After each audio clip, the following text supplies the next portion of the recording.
June 14. దుర్నీతి చేత సత్యమును అడ్డగించు మనుష్యుల యొక్క సమస్త భక్తిహీనత మీదను దుర్నీతి మీదను దేవుని కోపము పరలోకం నుండి బయలుపరచబడుచున్నది. రోమీలకు రాసిన పత్రిక 1వ అధ్యాయం 18వ వచనం. దేవుని ఉగ్రత అనగా పశ్చాత్తాపపడని పాపుల మీద ఈ కాలంలోనూ నిత్యత్వంలోనూ నిర్దేశించబడిన ఆయన తీవ్రమైన కోపం మరియు ప్రతీకార శిక్ష. A.W. పింక్ అన్నట్లుగా ఆయన విశ్వాస్యత, శక్తి మరియు కనికరం వలె ఇది కూడా ఒక దైవిక పరిపూర్ణత. దాని కొరకు మనం ఏ క్షమాపణ చెప్పనవసరం లేదు. దేవుని ఉగ్రతను ధ్యానిస్తున్నప్పుడు మనం కొన్ని వాస్తవాలను మనసులో ఉంచుకోవాలి. దేవుని ప్రేమకు ఆయన ఉగ్రతకు మధ్య ఏ సంఘర్షణ లేదు. నిజమైన ప్రేమ పాపాన్ని, తిరుగుబాటును మరియు అవిధేయతను శిక్షిస్తుంది.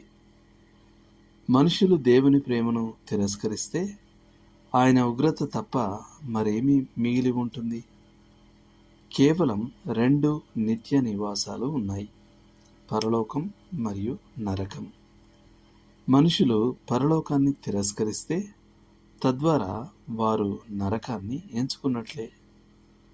దేవుడు నరకాన్ని మనుషుల కొరకు సృష్టించలేదు, కానీ అపవాదికిని వాని దూతలకును సిద్ధపరిచాడు. మత్తయి సువార్త 25:41. దుష్టుల మరణమును ప్రభువు కోరడు. యెహెజ్కేలు 33:11. కానీ క్రీస్తును తిరస్కరించే వానికి వేరే ప్రత్యామ్నాయం లేదు. తీర్పు దేవుని వింత క్రియగా చెప్పబడింది. యెషయా 28:21. దీని సూచన ఏమిటంటే ఆయన కనికరం చూపడానికి ఇష్టపడతాడు.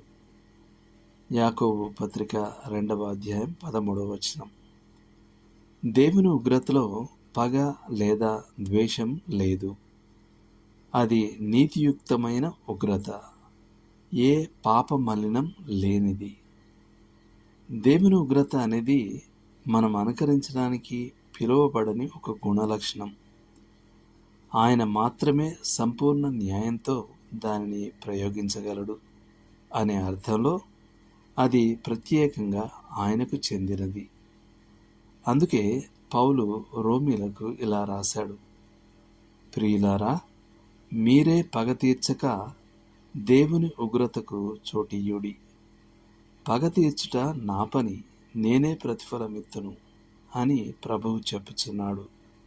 రోమీలకు రాసిన పత్రిక 12వ అధ్యాయం 19వ వచనం. క్రైస్తవుడు నీతియుక్తమైన కోపాన్ని ప్రదర్శించడానికి పిలువబడ్డాడు, కానీ అది నీతియుక్తమైనదిగా ఉండాలి. అది పాపభరితమైన ఉగ్రతగా మారకూడదు. ఎఫెసీయులకు రాసిన పత్రిక 4వ అధ్యాయం 26వ వచనం.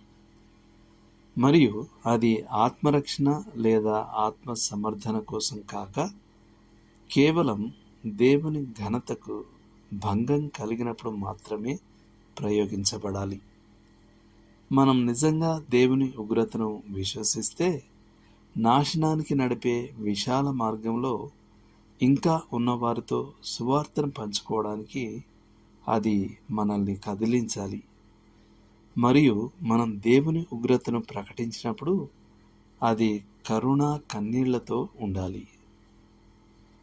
దేవుడు మిమ్మల్ని దీవించును గాక.